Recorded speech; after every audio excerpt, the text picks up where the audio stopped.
Idol, 30 ka na nga ba? 40 ka na nga ba? O 50 ka na nga ba? Nakakaramdam ka na nga ba ng pananakit sa inyo pong mga kasukasuan? At baka mamaya napapahawa ka na lamang sa inyo pong bewang at napapapahid ng mga efficacy oil. O kaya naman, napapakatingko ka na nga ba?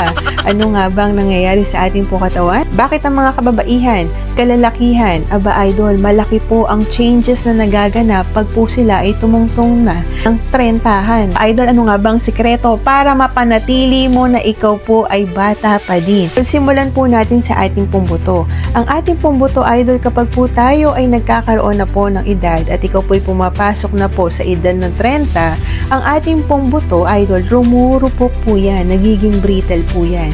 Kaya nga po kinakailangan natin ng vitamin D at saka po yung calcium. Kapag po ang kalalakihan ay umiidad ng 30-han, ang testosterone level ay bumababa.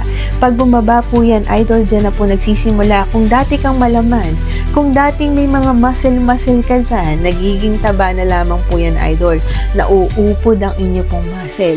Nagkakaroon ka ng malaking tiyan at nagkakaroon ka po, idol, ng mga taba-taba sa inyo pong muka at bumabagal po ang inyo pong metabolism. Kung dati kang idol ng machete, aba idol, nagiging pilito. Aba wala po tayong magagawa. Nasa sa inyo po yan kung gusto nyo pong pabilisin o kung gusto nyo pong pabagalan ng inyo pong aging. Pagdating naman po sa kababaihan, ang ating pong hormones ay ang progesterone at estrogen, especially ang estrogen.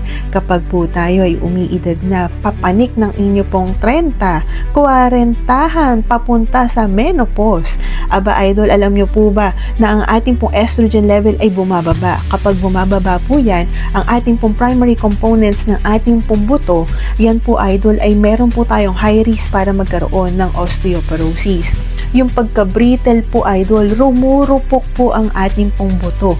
Kaya mag-ingat po ang mga kababaihan dahil kapag po yan ay bumababa ang level ng estrogen, nagiging moody ka po. Tumataas na po ang inyo pong hairline. Pagka ikaw idol ay wala sa mood, abay kawawa naman po ang inyo pong darling. Kaya po idol, kapag po tayo ay aging, kung ikaw po'y nasa kabataan mo pa lamang, ikaw po'y kakain, abay mabilis naman po itong didiretso sa banyo.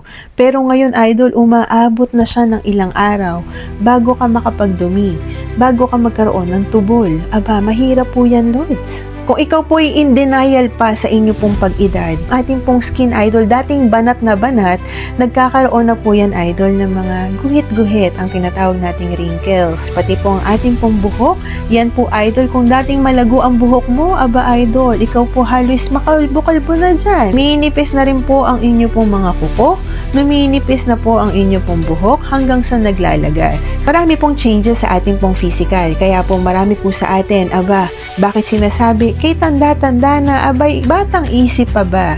Konting buhat lamang, aba idol, ay ikaw ay napapaaray na. Papahid na ng mga katingko, efficacent oil sa inyo pong katawan dahil po ikaw ay 30-han na. Kailangan po natin ng sapat na pagkain.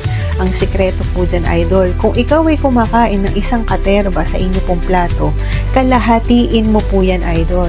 Kalahatiin mo ang kanin mo, kalahatiin mo ang inyo pong protina, manok o isda, malimit dapat sa pagkain ng red meat. Pagdating sa gulay, mas damihan mo ang gulay, mas damihan mo ang prutas. Yan po ang dapat na maging plato mo para mas mapanatili mo na ikaw ay fresh and young at sariwa. Umiwas ka po idol sa mga matatamis na pagkain. Ang mga matatamis na pagkain, yan po ay napakalakas po sa inflammatory. Ibig sabihin, mamamaga ka po sa mga pagkain po ng mga matatamis.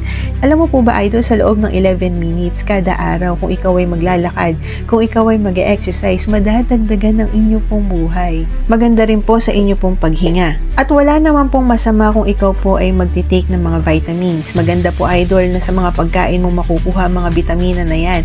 Pero minsan, kinakailangan din po natin ng mga vitamins na yan para masuportahan at para mabigyan tayo ng sapat na vitamina sa ating pong katawan para tayo ay mas maging healthy at mas magkaroon ng energy. Ang kailangan po natin, vitamin A, zinc, vitamin B12 para sa ating pong energy, vitamin B6, at kinakailangan din po natin ng magnesium, at kinakailangan po natin ng calcium sa ating pong katawan at vitamin D para maging strong ang ating pong bones. Kung ikaw ay 30 na, 40 at 50 pataas, aba simulan mo na po, idol, ang maging healthy. Kung buhay mga idol, stay happy, stay healthy.